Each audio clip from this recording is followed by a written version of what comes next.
Yang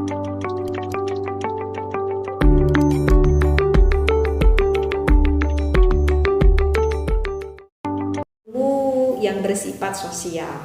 Jadi jangan sampai tertipu seperti ini. Saya kasih contoh. Ada seseorang yang sedang lagi diam nih di dalam satu masjid. Ya, orang itu terlihat seperti sedang ibadah. Dia sedang beriktikaf, dia sedang berzikir, ibadah banget dia sedang membaca Al-Quran, ataupun sedang melakukan sholat sunnah di dalam masjid.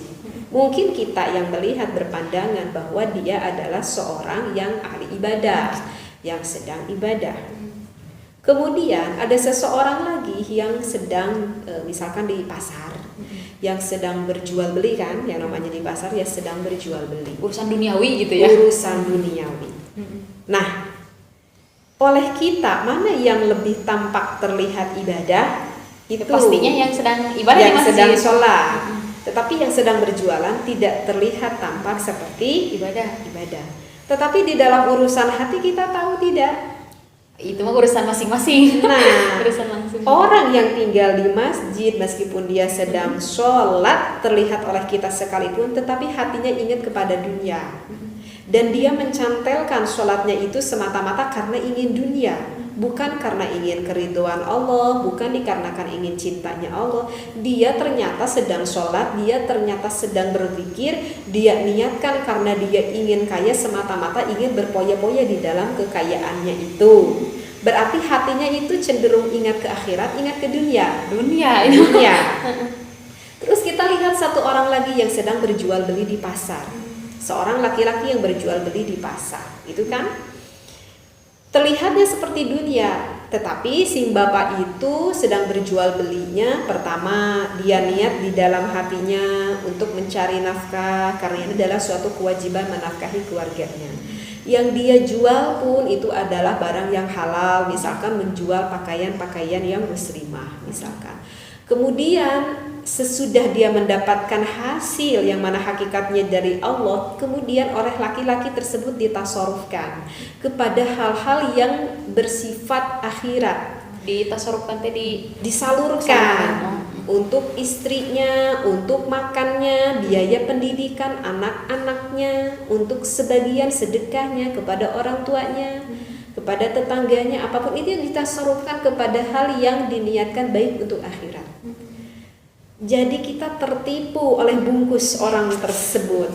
Terlihatnya seperti sedang amal baik, itu ahli surga.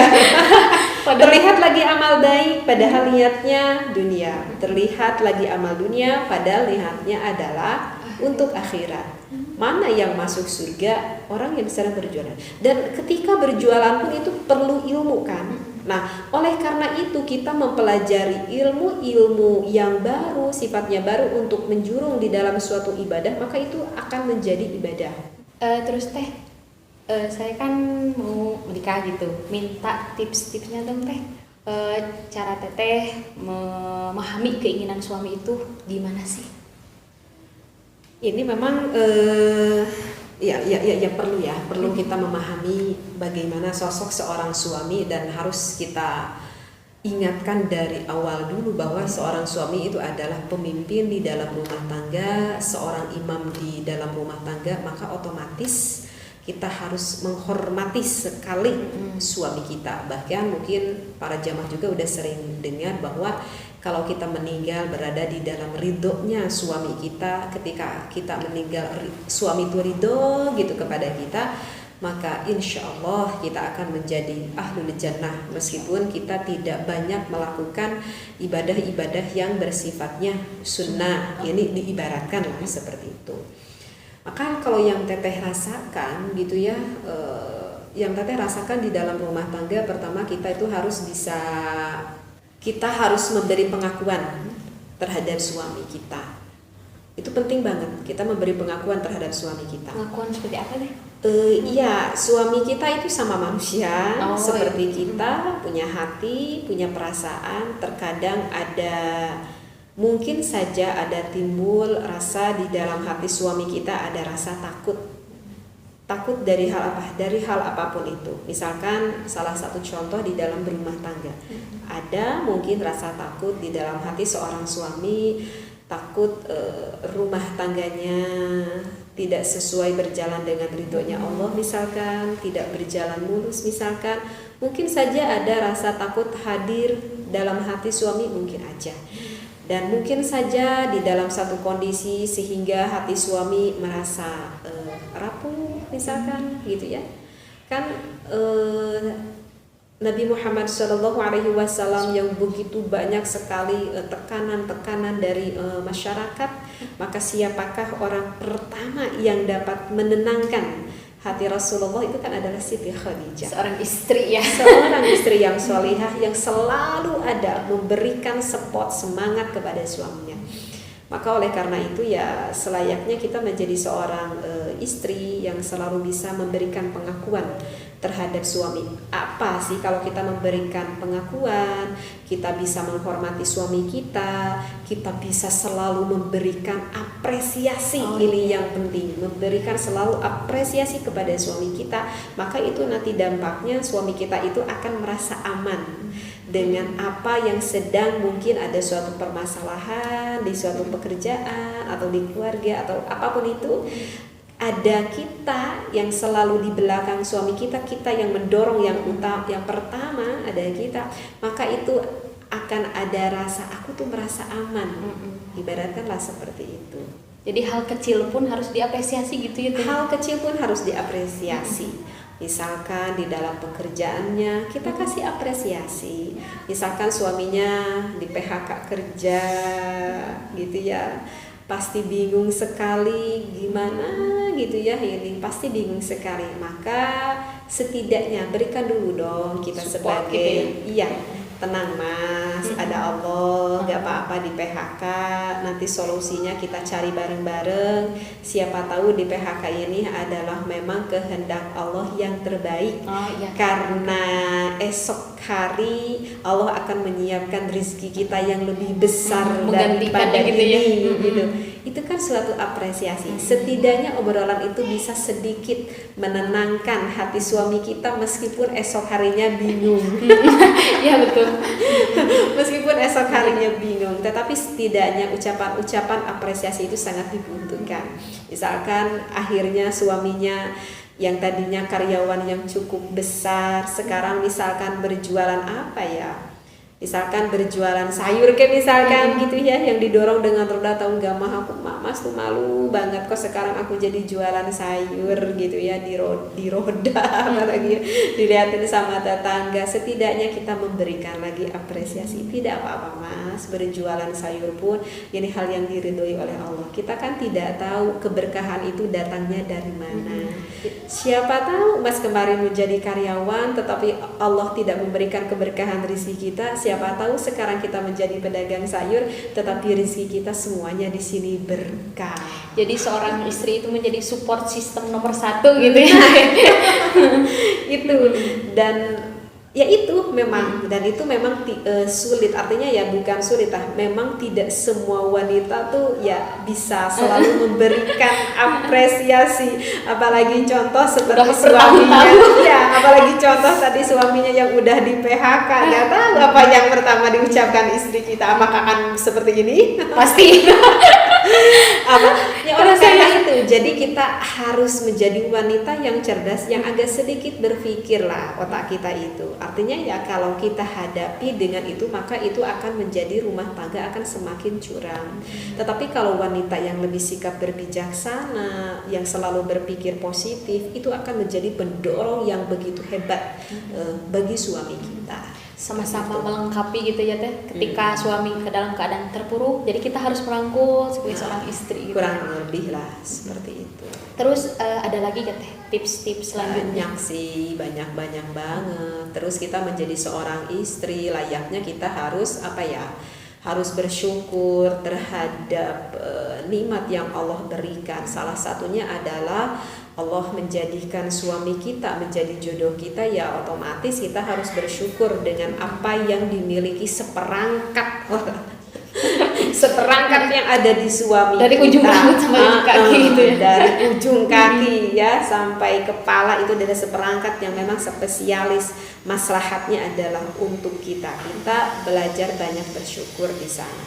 Perlu misalkan contoh seorang istri yang berkata kepada suaminya, "Mas, ini gimana nih penghasilan Mas untuk menunjang setiap bulannya ini selalu kurang dan kurang gitu. Mas punya gak sih pekerjaan lain, ide lain gak sih kalau jadi suami?" Aduh, Masya Allah, itu kata-kata yang sangat kata-kata yang sangat tidak bijaksana sekali gitu yang diucapkan gitu kepada suami ataupun seorang istri yang banyak menuntut lah istilahnya. Misalkan di dalam hal sekecil apapun di dalam rumah tangga, dan memang banyak sekali wanita yang selalu melihat apa yang tidak dikerjakan oleh suami kita.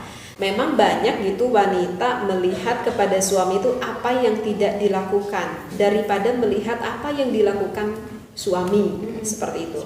Misalkan nih contohnya gini nih, biasanya laki-laki itu lebih cenderung bisa melakukan hal-hal yang lebih cocok layak untuk seorang laki-laki. Misalkan, "Mas, itu pintu rusak.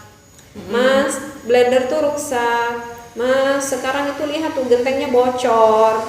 Gitu kan? Biasanya kebanyakan laki-laki itu bisa mengerjakan hal-hal itu, dan itu adalah lebih memang cocok pekerjaan laki-laki daripada perempuan. Tetapi bukan berarti mengartikan bahwa semua laki-laki itu bisa gitu ya, seperti itu. Dan kebetulan suami kita tuh nggak bisa. Lihat si Mas gimana ini teh, ada bocor dibiarin gitu. Artinya berarti banyak menuntut lah gitu kepada suaminya dari apa yang ya artinya tidak semua juga harus bisa kan. Berarti ini seorang istri yang selalu aja melihat apa yang tidak dilakukan oleh suami kita. Padahal banyak juga yang diberikan, yang dilakukan oleh suami kita. Oke, mungkin suami aku nggak bisa ngebetulin genteng bocor, tetapi suami aku setidaknya bisa untuk membantu aku ngejemurin pakaian kita, misalkan gitu ya, bisa ngajak main anak-anak kita gitu kan. Artinya sebetulnya banyak gitu yang dilakukan oleh suami kita yang membantu pada kita, tetapi memang padahal kita suka melihat yang nggak dilakuinnya gitu. Itu yang selalu kebanyakan wanita tuh melihat apa yang tidak dilakukan oleh suami kita tanpa melihat sebetulnya udah banyak sekali kebaikan yang dilakukan oleh suami kita. Memang itu adalah salah satu wanita yang memang kurang bisa bersyukur dengan apa yang udah Allah berikan kepada kita. Pandai-pandai menjadi wanita pandai gitu ya. Ya. Nah, harusnya solusinya kita adalah sebagai seorang istri, baiknya kepada sang suami ya seringlah berkata seperti tidak setiap hari juga, tetapi setidaknya adalah ucapan gitu kepada suami kita. Misalkan kita lagi duduk santai ataupun kita lagi sebelum mau tidur gitu ya, kita ya lagi santai-santai misalkan di atas ranjang, kita berkata sama suami, ini suamiku yang hebat, misalkan gitu. Ini nih suamiku yang hebat. Ya, berikanlah suatu pujian apapun itu. Ini suamiku yang hebat. Aduh, sampai tahu kan? Apa itu sih AA itu ada tanda hitam gitu ya di muka-mukanya. Apa itu? Plek-plek hitam. Aduh, ini manisnya suamiku sekarang jadi punya plek hitam. Ini adalah tanda perjuangan suami aku panas. Karena udah panas-panasan misalkan gitu, ini sampai punya plek-plek hitam gini gitu misalkan. Ya sambil kita ngobrol-ngobrol manis aja gitu. Aduh, ini suamiku yang hebat nih. Misalkan ya, gimana aja lah, nanti mungkin bisa terbayang juga deh. Itu kata-kata sedikit, kata-kata manis, ungkapan kita terima kasih gitu kepada suami kita. Masya Allah, nanti tuh suami tuh akan semakin gitu pada menjadi kita. Kekuatan gitu ya seorang suami. Walaupun hanya pujian-pujian kecil gitu. Meskipun hanya pujian-pujian kecil, tapi begitu akan membekas sekali kepada hati suami kita. Seperti itu gitu. Terus ada lagi teh? Terus kita harus memahami ya, kalau suami juga itu adalah membutuhkan me time-nya sendiri. Ya artinya memang sosok laki-laki, apalagi yang sudah berumah tangga, karena mempunyai kewajiban yang lebih besar. Karena laki-laki itu lebih cenderung akan suka akan kebebasan. Ya, memang laki-laki itu lebih cenderung suka akan kebebasan. Jadi gak boleh dikekang gitu ya kan? Kalau kita mau ini harus turutin gitu. Maksudnya seperti ini, maksudnya jadi terkadang seorang suami itu membutuhkan waktunya sendiri, gitu ya. Mungkin Teteh juga sering melihat suami itu keluar dari rumah karena kan ada balong gitu kan, ataupun diam di masjid, ataupun di halaman luar. Teteh kadang suka lihat suami itu lagi sendiri aja gitu ya, melihat ikan-ikan. Dan Teteh itu udah paham bahwa itu sebetulnya suami itu lagi berpikir, suami itu lagi pengen sendiri. Ibaratkan nih, dulu ketika orang-orang mencari nafkah ke hutan, mencari pemburuannya gitu ya, misalkan udah dapat apa ya, udah dapat ayam ayam hutan, lalu itu ayamnya dikasihkan ke istrinya, lalu istri memasak ayam tersebut, maka suaminya itu diam di luar, misalkan di atas, di luar rumahnya, mengrefresh apa yang barusan sudah dilakukan, dan lagi berpikir kalau besok aku mau melakukan apa. Itu suami itu seperti perlu itu ya sendiri. Iya, perlu waktu untuk itu. Jadi suami itu memang banyak berpikir di dalam rumah tangga ini gimana, mau dibawa kemana, saya mencari nafkah harus gimana, misalkan untuk di pekerjaannya bagaimana. Biarkan sejenak suami itu luangkan waktunya untuk sendiri. Karena pemimpin ya yang mengatur segala gitu di dalam karena keluarga. kan memang watak seorang suami itu adalah menjaga keamanan. Menjaga keamanan. Yang pernah Teteh singgung hipotalamus itu kan untuk menjaga keamanannya seperti itu. Bahkan kan Teteh pernah nerangkan kan kemarin, kalau misalkan suami pulang kerja gitu ya, cukup kita menawarkan, Mas mau makan kah, mau minum kah, mau kopi kah, atau mau mandi kah, harus waktu 15 menit ya kan. Ya, setelah itu diamkanlah dulu, jangan kita banyak ngobrol dengan, biarkan rileks dulu, santai dulu sebentar. Nah sesudah itu sekitar 15-20 menit baru kita mau mengobrol hal apa gitu dengan suami. Jadi memang laki-laki membutuhkan waktu itu, dan kita harus paham seperti itu. Kalau laki-laki teh perlu gak waktu berdua gitu dengan kita seorang istri? Sangat perlu sekali, sangat perlu sekali. Kita di dalam berumah tangga harus menjaga keromantisan. Teteh Fami juga sering lihat ya, kalau Teteh naik motor butut itu bareng suami, meski hanya berdua dengan suami dan cuma berdua dengan suami, ya sekali waktu kadang perlu kita bersama anak-anak, sekali waktu ada waktu berdua juga dengan suami, meskipun hanya bermodal misalkan 100.000 aja misalkan hanya ke tempat bakso aja, misalkan berdua gitu ya, itu akan menjadikan hal yang menyenangkan kita dengan suami, menjadi kita semakin dekat lagi dengan suami. Jadi, walaupun nominal kecil ya, tapi kebahagiaannya itu tidak terbayar. Di dalam rumah mungkin aja seorang istrinya mengalami suntuk di dalam rumahnya, jadi tidak apa-apa kita berdua dengan suami. Dan kalau misalkan udah ada rasa suntuk itu tiba, bosan di rumah, mereka kan suka bilang gitu ke suami, bosan nih Mas, kita kemana? Refreshing gitu ya. Refreshing. Dan kalau menurut Teteh sih itu ya diperlukan, kalau yang Teteh rasakan sih itu diperlukan seperti itu. Ya itu mungkin ya yang Teteh rasakan gitu ya, perlakuan gitu kepada sang suami. Dan oh ya, ada satu lagi nih, kita itu harus selalu memberikan empati kita kepada suami. Kita harus selalu menyupport kepada suami kita. Ya tentulah ya dengan penuh kehormatan gitu ya. Kita harus ingat sekali lagi penuh kehormatan kepada suami kita. Karena namanya sosok laki-laki itu akan lebih sangat suka dihormati. Andaikan kalau mau memilih laki-laki, itu akan lebih memilih dihormati daripada dicintai. Kalau wanita sebaliknya ya. Kalau wanita sebaliknya gitu. Kalau penghormatan bagi seorang laki-laki itu adalah sangat penting sekali. Karena kan namanya juga lelaki itu adalah sebagai pemimpin di dalam rumah tangganya, sudah layaknya kita sebagai seorang istri yang harus menghormati suaminya. Dan jangan sampai kita memberikan contoh yang tidak baik terhadap anak-anak kita. Misalkan kita menceritakan akan kekurangan suami kita menceritakan akan kejelekan yang dimiliki oleh suami kita di depan anak-anak kita. Tidak boleh. Meskipun hal itu adalah mungkin kekurangan suami kita. Misalkan nih, gimana ya contohnya?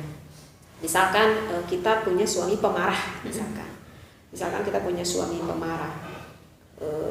Kemudian anak kita bilang pada kita, "Mah, kenapa sih bapak tuh suka marah-marah melulu, gini-gini, apa-apa marah gitu." Nah, sebaiknya kita sebagai seorang istri, juga kita sebagai ibu di depan anak-anak, "Iya tuh, bapak kamu itu kamu juga gitu." Nah, tidak perlu menambahi dengan keluhan dari anak kita itu.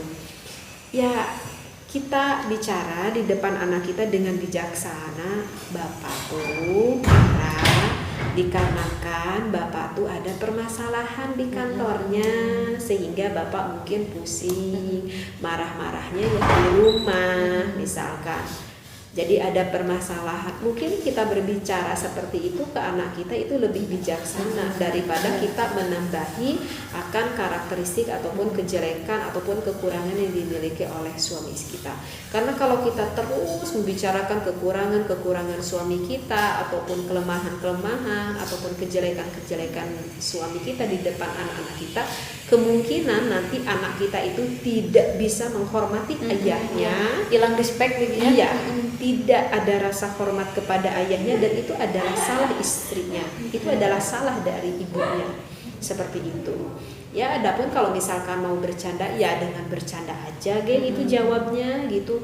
"Ih, mama tahu gak, si bapak tuh kenapa misalkan marah-marah?" Masa marah-marah? Kalau menurut mama sih marah-marah bapak itu semakin ganteng. Iya, jadi cemburuan gitu ya. Anak yang sedang serius kita ambil plesetan aja gitu, kita bawa santai aja gitu, agar suasananya cair gitu kita dengan anak kita.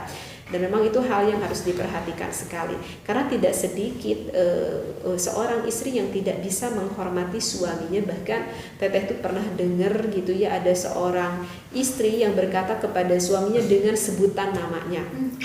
Misalkan namanya siapa ya? Misalkan Asep gitu ya. Misalkan namanya Asep gitu ya.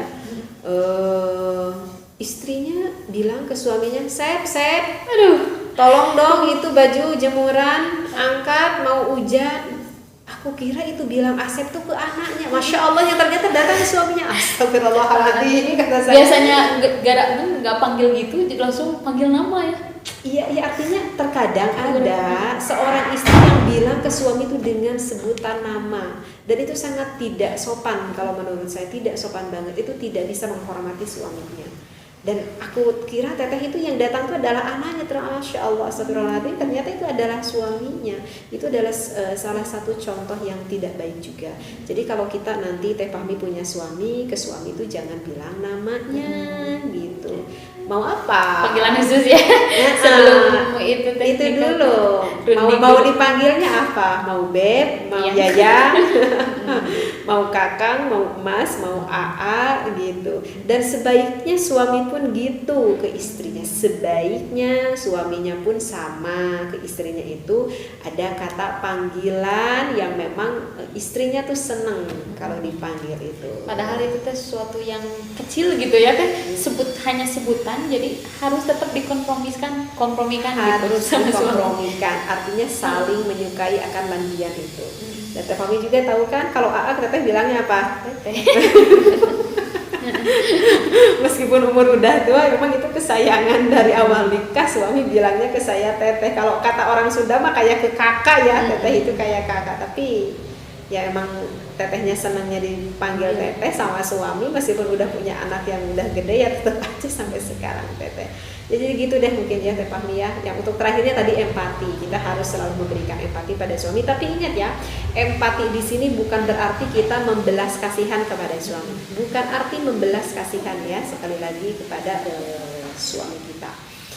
Jadi kita itu cukup menjadi seorang istri yang mana begitu setia, menjadi seorang wanita yang pendengar yang baik, seolah menjadi seorang teman, seolah menjadi seorang sahabat partner yang begitu enak diajak ngobrol. Kita cukup berikan dukungan kepada suami, kita cukup memberikan support kepada suami, kita cukup memahami suami kita. Itu yang dimaksudkan, kita harus selalu memberikan empati kita kepada suami kita. Meskipun di dalam hal ini empati ini beda antara laki-laki dan juga perempuan, seperti itu. Apa itu? Kalau kita berbicara menceritakan hal apapun itu dan kita itu ingin didengar oleh suami kita, terkadang wanita itu cuma pengen didengar aja, banyak curhat deh cuma yang mau curhat. Jadi wanita itu cuma pengen curhat aja sama suaminya tanpa dikomplain apapun itu. Tetapi bedanya laki-laki dengan perempuan, laki-laki itu selalu ingin memberikan solusi dari apapun yang sedang terjadi oleh diri kita. Apapun itu selalu pengen memberikan solusi. Karena pemimpin loh, aku tuh pemimpin, jadi harus. Karena itu tadi, karena kan suami yang menjaga keamanan itu. Jadi seolah-olah ingin melindungi istrinya. Bahkan memang itu adalah watak dari laki-laki itu seperti itu. Watak laki-laki ingin selalu melindungi, ingin selalu memberi solusi, apalagi ini kepada istrinya. Jangankan kepada istrinya, kepada orang tua kah, kepada kakaknya, kepada saudara kah, bahkan kepada orang lain, watak laki-laki itu adalah selalu ingin memberikan solusi. Dan kalau kita misalkan tidak paham, kalau laki-laki seperti itu bisa menjadikan percekcokan kita ketika kita komunikasi. Tahu gak? Misalkan teteh itu pernah menceritakan hal ini kepada suami teteh, dan suami teteh itu udah memberikan solusi. Nah, 3 hari 4 hari kemudian tuh teteh tuh pengen lagi ngobrolin ini dan tidak ingin diberikan solusi karena pada saat itu udah diberikan solusi oleh suami teteh. Aku tuh udah paham, cuman ya gak tahu wataknya perempuan pengen aja ngobrol. Tahu gak, ada komen lagi yang negatif misalkan gitu ya.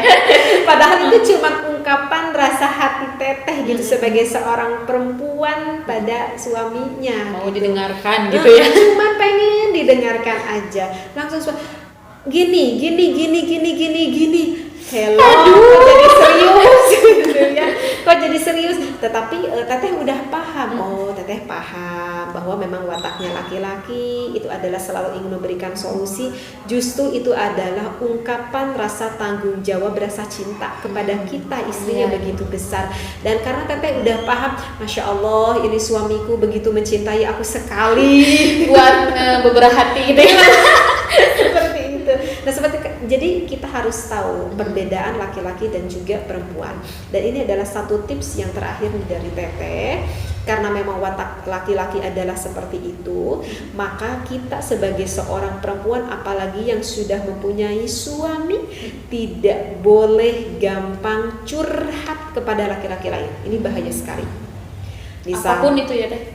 Gak boleh gampang curhat. Misalkan Teh Fahmi nanti udah nikah kerja, otomatis punya teman-teman kerja di lingkungan pekerjaan kita. Teh Fahmi banyak permasalahan nih di dalam rumah tangga. Misalkan Teh Fahmi punya teman laki-laki dan Teh Fahmi mencurhatkan kepada teman laki-laki tersebut keluh kesah dalam rumah tangga. Misalkan siapa namanya, Dedi misalkan. Ded, kamu tahu gak aku lagi bermasalah nih dengan suami gini.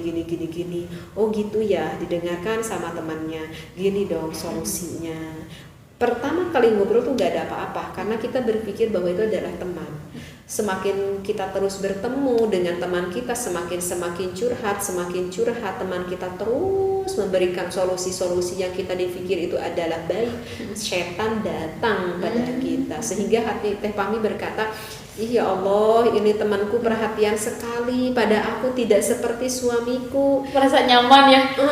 Ini tuh nyaman sekali ya temanku. Andaikan dulu aku menikah dengan Dedi bukan dengan suamiku, udah siapa datang di sana. Tidak sedikit dari hal itu yang terjadi sehingga menimbulkan perceraian seperti itu. Berbeda kalau misalkan Teh Fahmi curhat bukan ke satu laki-laki, perkumpulan ada 4 laki-laki 3 perempuan ngobrol di sana, yaitu tidak akan kefokus kepada satu orang.